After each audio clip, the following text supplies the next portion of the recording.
Hi everyone, আপনাদের সবাইকে রিয়াসবং কিচেনে স্বাগত।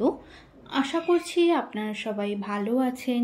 শীতকালে সব সবজি খুব ভালো পাওয়া যায়, তাই এই সময় কচি পালং শাক দিয়ে পালং পনির অতি উত্তম খাবার। তাই চলুন রান্নাটা শুরু করি। প্রথমে পালং শাকগুলো জলে 2 মিনিট সেদ্ধ করে নিচ্ছি। চাপা দিয়ে সেদ্ধ করবেন না, নইলে কালারটা পুরো চেঞ্জ হয়ে যাবে। অপরদিকে একটা বাটিতে 1 চামচ নুন দিয়ে নুন জল তৈরি করে রেখে কড়াইয়ে সাদা তেল দিয়ে দিলাম।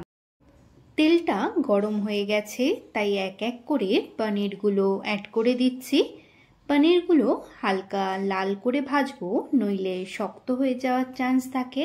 এক পিঠ হয়ে গেছে, তাই আরেক পিঠ উল্টে দিচ্ছি। এই টাইমেও আঁচটা মিডিয়ামে রেখেছি। পনিরগুলো ভাজা হয়ে গেছে, এবার ওই নুন জলে তুলে রাখছি। এর ফলে পনিরগুলো সফট আর ভেতর পর্যন্ত নুন ঢুকবে। ওই তেলে শুকনো লঙ্কা, এলাচ, দারচিনি, লবঙ্গ ফোড়ন দিলাম। ফোড়ন থেকে একটা ভালো স্মেল ছেড়েছে। এবার 2 বড় সাইজের পেঁয়াজ বাটা অ্যাড করে দিচ্ছি। পেঁয়াজটা যতক্ষণ না কালার চেঞ্জ হচ্ছে ততক্ষণ ভাজবো। দেখুন কালারটা চেঞ্জ হচ্ছে আর তেল ছাড়তে শুরু করেছে। এবার 4 পিস কাঁচা লঙ্কা, আদা আর রসুন একসাথে বেটে রেখেছিলাম, সেটা অ্যাড করছি। পরিমাণ বলতে গেলে আমি এখানে 2 চামচ আদা বাটা, 2 চামচ রসুন বাটা নিয়েছি। ভালো করে ভাজবো যতক্ষণ না আদা রসুনের কাঁচা গন্ধটা চলে যাচ্ছে। এবার এতে 5টা কাজু, 2 চামচ পোস্ত, 2 চামচ চালমগজকে একসাথে পেস্ট বানিয়ে নিয়েছি, সেটা অ্যাড করে দিলাম। আমি এতে কিছু কিশমিশ দিচ্ছি। পালং পনিরে আমার কিশমিশটা খুবই ভালো লাগে, তাই আমি অ্যাড করেছি। আপনারা চাইলে নাও দিতে পারেন। প্রথমেই আমি যেই পালং শাকটা সেদ্ধ করা দেখিয়েছিলাম সেটা আমি বেটে অ্যাড করে দিচ্ছি।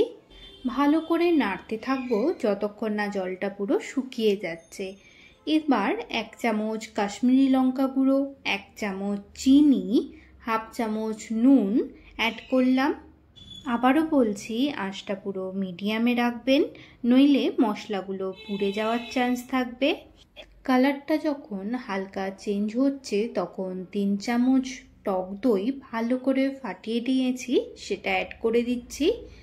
এই টাইমে আঁচটা পুরো লোতে রাখবো, নইলে দইটা কেটে যেতে পারে।